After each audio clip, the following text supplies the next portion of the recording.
Hello guys! We're down to our last topic for the course Business Process Outsourcing. And una pa lang ay nagpapasalamat na ako sa inyong lahat for subscribing and for participating din sa mga questions na nilalagay ko or sa pag-appreciate ng mga videos that I am uploading. So, for the last topic, we will discuss security awareness topics for employees.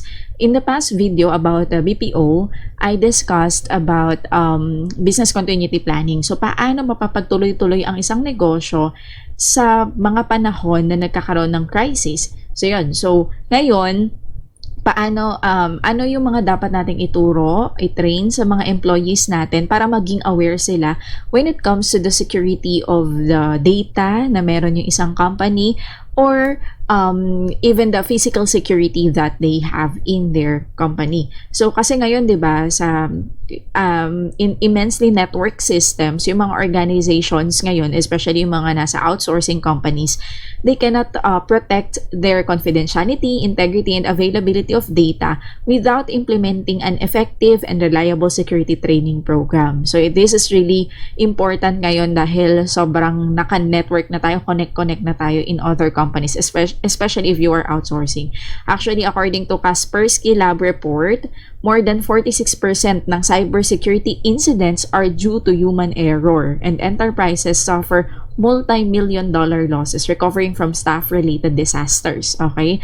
For example, yung mga uninformed na workers na they can harm a secure network dahil nag-respond sila sa phishing emails, they visit web pages na infected pala ng malware program, or they store their confidential information sa insecure or unsecured storage location. So this is really important, and siguro kahit you will have your own business in the future, this is relevant if you will work in the future kahit saan na siguro, kahit hindi na sa BPO industry. This is very important for you, especially kapag ka nasa BPO industry ka.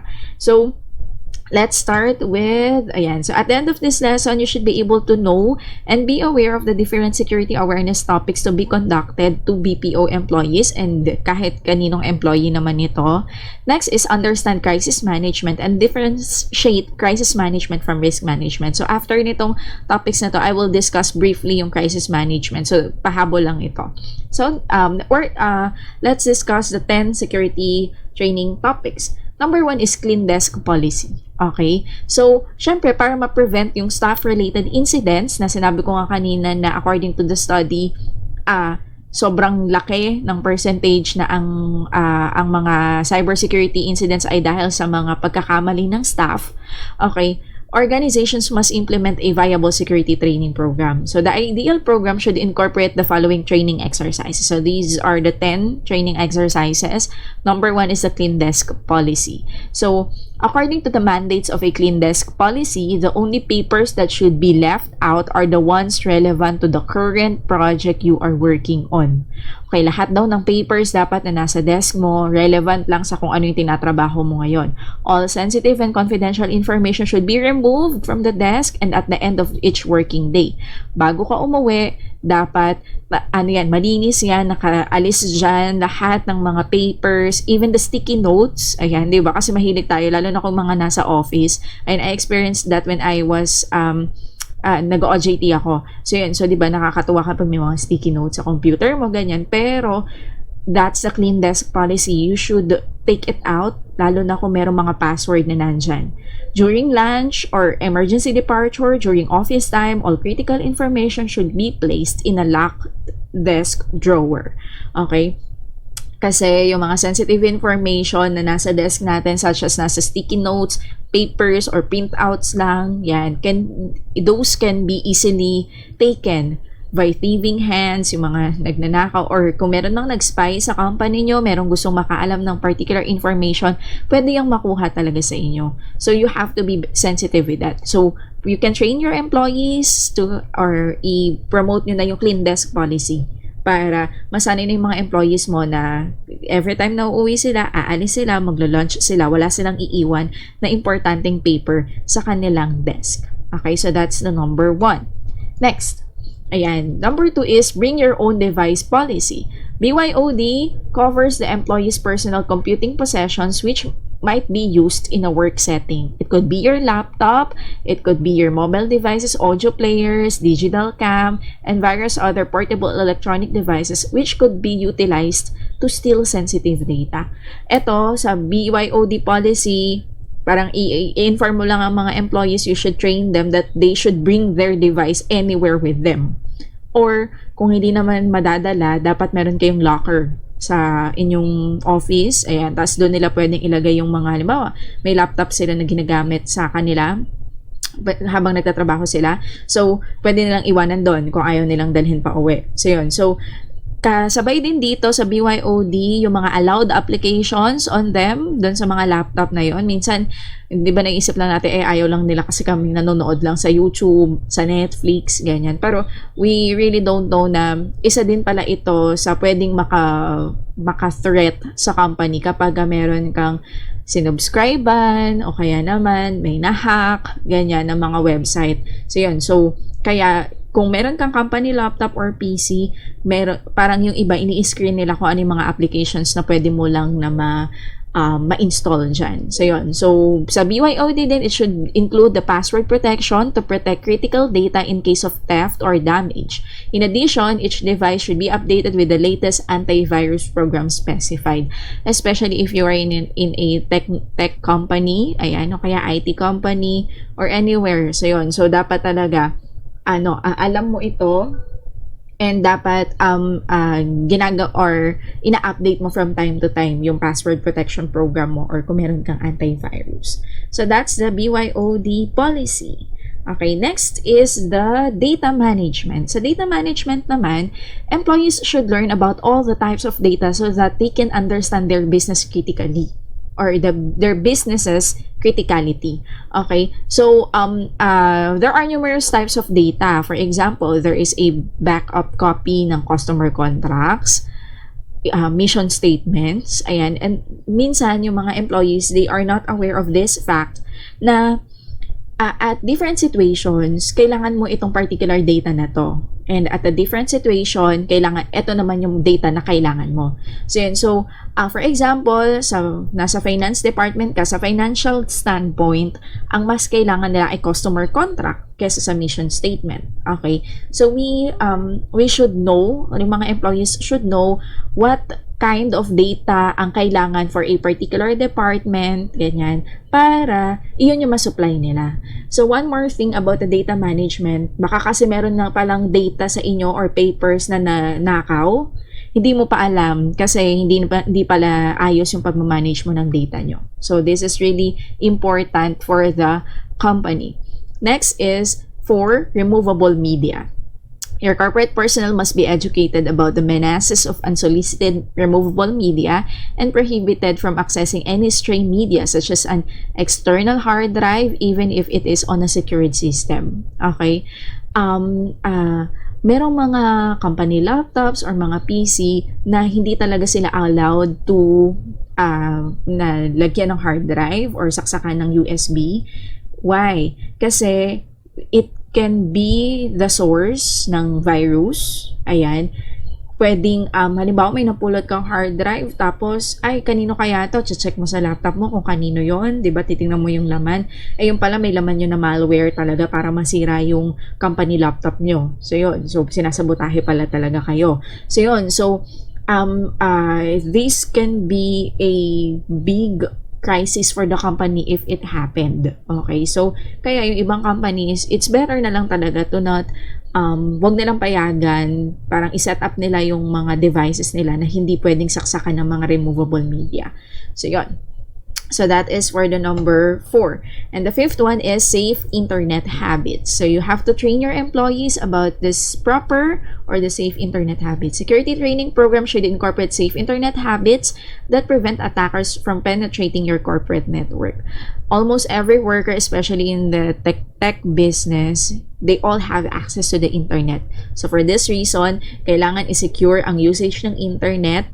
Ayan, sobrang importante nito sa bawat kumpanya. So these are some of the tips or yung mga pwede mong sabihin, pwede mong i-train from your employee to your employees para malaman nila kung ano yung dapat nilang gawin or ano yung mga safe internet habits. Even for you, kahit student ka pa lang, kahit nagtatrabaho ka, you can do this kasi hindi lang ito parang security training for the company, pati na rin sa'yo. Okay, you have to secure yourself.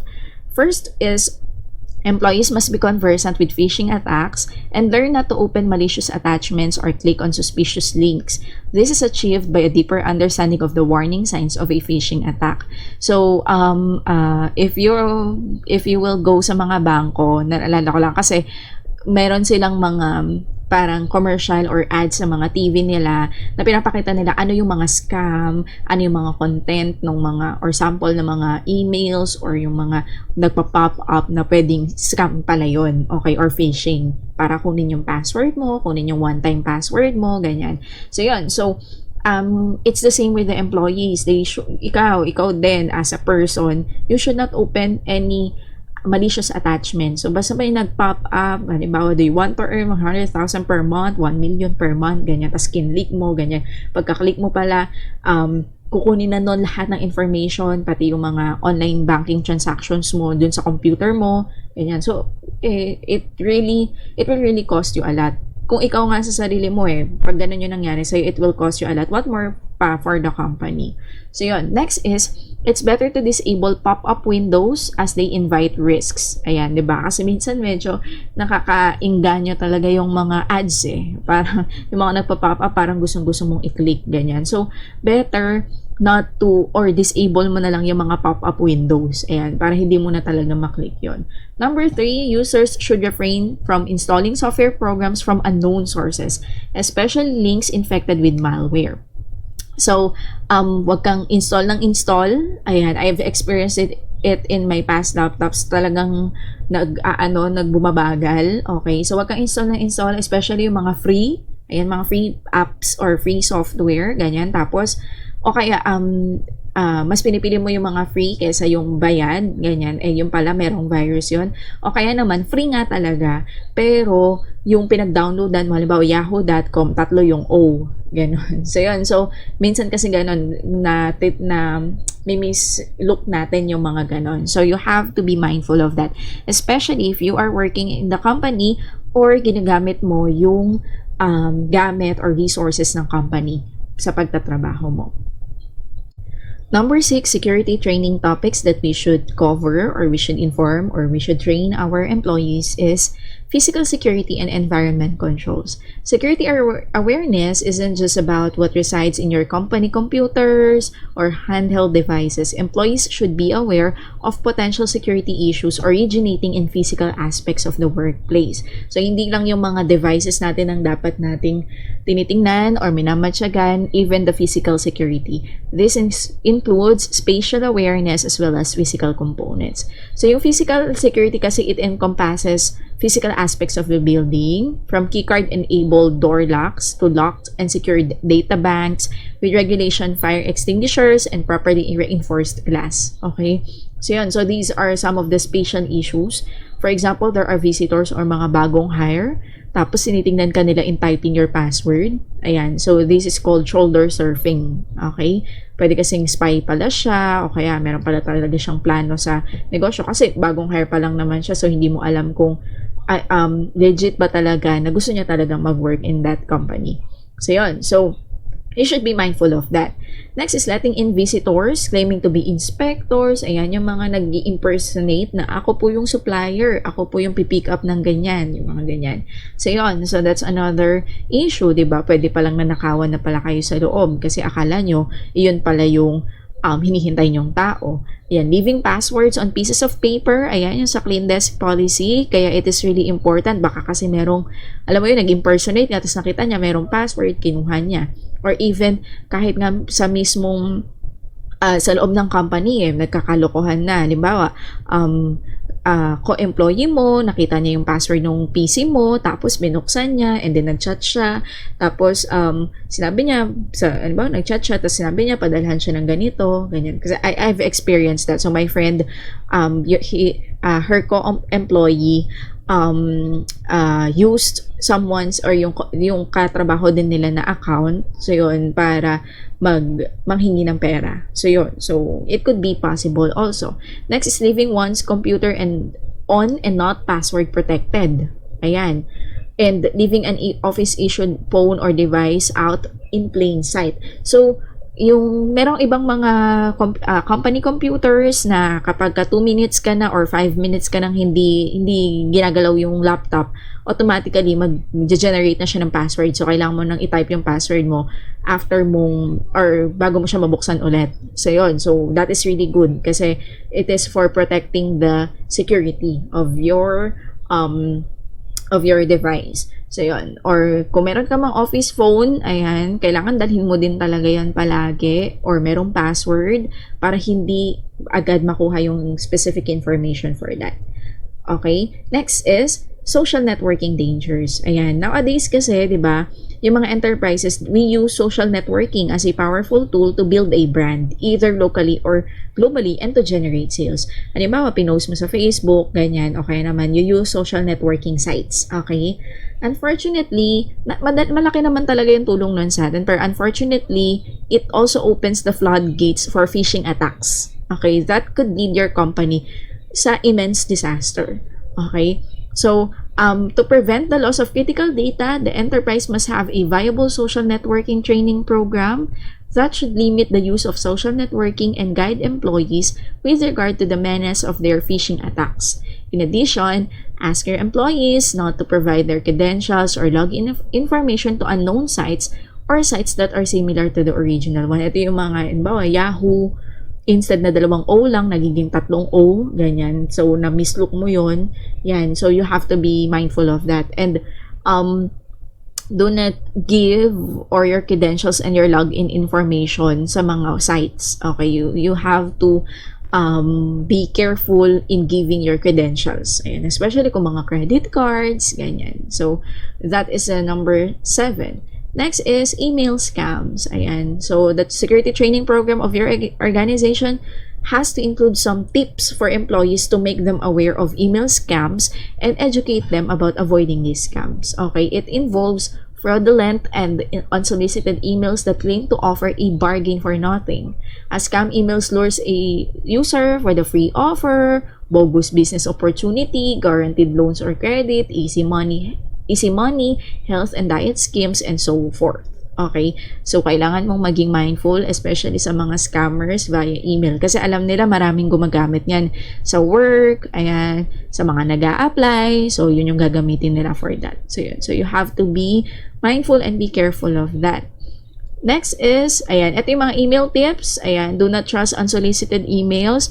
Kapag alam mo naman na hindi mo kakilala tong nag-email na to, kung di mo naman ma-verify na related ito sa company, then do not reply, do not give any information, do not send any funds requested by email. Ayan, please, do not do that. Kahit sa sarili mo lang.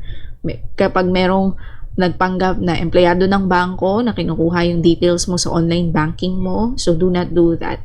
Always filter spam. Okay, configure your email client risk properly. Install antivirus and firewall program. Ayan, mas maganda kung yung bayad. Ayan, para alam mo na talagang ginagawa nila yung trabaho nila. Ayan, do not click on unknown links in email messages and beware of email attachments. Kung from a friend siya, nagpapakilala na friend mo, i-confirm mo sa kanya, tawagan mo siya or chat mo siya sa Facebook, ganyan, bago mo i-open yun. Okay? So, those are some of the email tips. Next is 9th, which is malware. Okay, malware is an example of it's a virus. Okay, it includes adware, spyware, viruses, trojans, backdoors, rootkits, ransomware, and many more. Okay, kailangan mong ma-identify to as an employee kung ano-ano yung mga malwares na to at kung ano yung gagawin mo kapag yung device mo or yung network nyo has been infected. Okay, I have read that the immediate response for this should be to turn off the system or device at i-inform mo yung security management team nyo. Okay?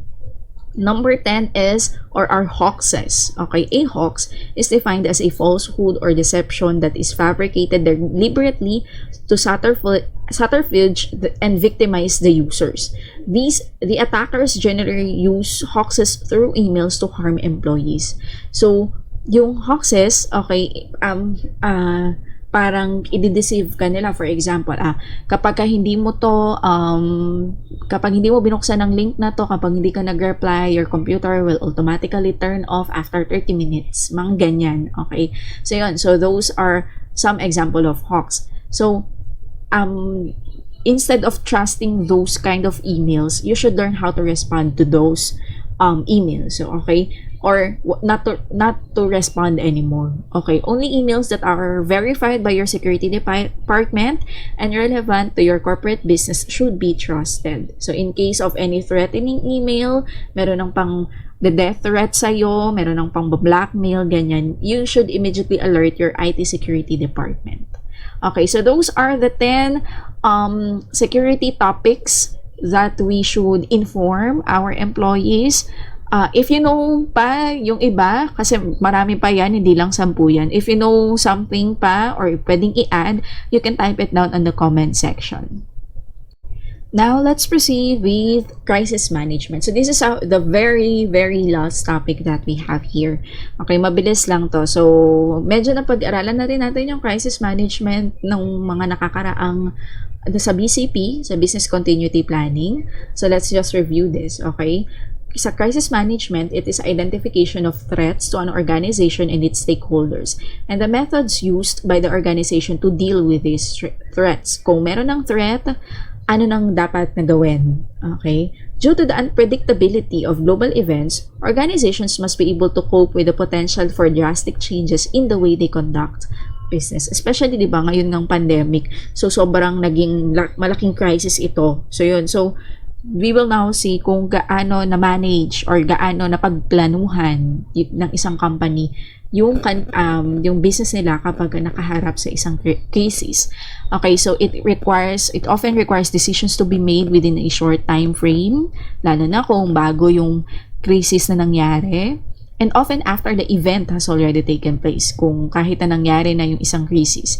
To reduce the uncertainty in the event of crisis, organizations often create a crisis management plan. Such crises are fire, death ng owner or ng CEO, terrorist attack, data breach, natural disasters, and many more na pwedeng maka-affect sa company at maka-decrease in the firm's net income. Okay, so there are types of crisis. Marami pa to, but these are the two major types of crisis. Number 1 is self-inflicted. Ayan, ito yung staff-related. Ayan, sa loob ng gagaling or sa loob ang pinanggalingan ng crisis na ito. Ayan, for example, when an employee smokes, ayan, sa environment, halimbawa, nasa gas station kayo, tapos yung empleyado naninigarilyo, ayan. So, that's self-inflicted crisis, diba? Opens or downloads questionable files, hindi niya alam, phishing pala yun or scam pala yun, tapos inopen niya, nag-reply siya, nagbigay siya ng information. It offers poor customer service, tapos nag-viral online, di ba? Nakakasira yun ng reputation ng company. That's another crisis also. Or, halimbawa si accounting department, they cook the books. Ayan. So, this is parang a term or yung figurative language wherein meron silang kakaibang ginagawa sa accounting books ng company. So, yun. So, those are self-inflicted crisis. External are natural disasters, may bagyo, nabagyo kayo, lumindol, ganyan. So, security breaches or false information about the company that hurts its reputation. So, those are the two types of crisis. Madalas, sa external, these are the things that we cannot control. Ayan. Yung self-inflicted, yun talaga yung kaya kailangan mong mag-security training topics for your employees para maiwasan yung mga self-inflicted crisis. Okay, and last one is crisis management coverage. Okay, what is this? This is an insurance coverage designed to help a business limit the negative impacts of events on the business reputation. It is an insurance agreement usually made as part of technology errors and omissions and internet property and liability insurance policies. So, Siyempre, we are all concerned with the reputation of the company. Ayan, si crisis management coverage. This is used to cover expenses incurred to restore confidence in the security of the insured's computer system in the event of a cybersecurity or data breach. Kung na-hack kayo, ganyan. So, pwede siyang covered ng insurance if you get that kind of insurance. It also covered reputational threats such as product contamination or recall, terrorism, political violence, natural disasters, workplace violence, and adverse media exposure. So, meron na din pala talagang insurance for crisis management wherein you can get parang magkakaroon ka ng security or magkakaroon ka ng support, kumbaga insured ka if ever a crisis happened to your company. Okay, so that's the crisis management coverage. So we're done with crisis management. Again, review lang naman natin ng crisis management. And we discussed the types of it and the insurance relating to the crisis management. So we're done with our discussion. Thank you so much for listening. I really appreciate especially those who are commenting on my videos and requesting for topics. Okay lang po sa akin yon. And I would be willingly learn or pag-aaralan ko po yan kung hindi ko alam, and I'm going to teach it to you because I love sharing all my learnings. Thank you so much, and I hope to see you on the next videos. God bless everyone!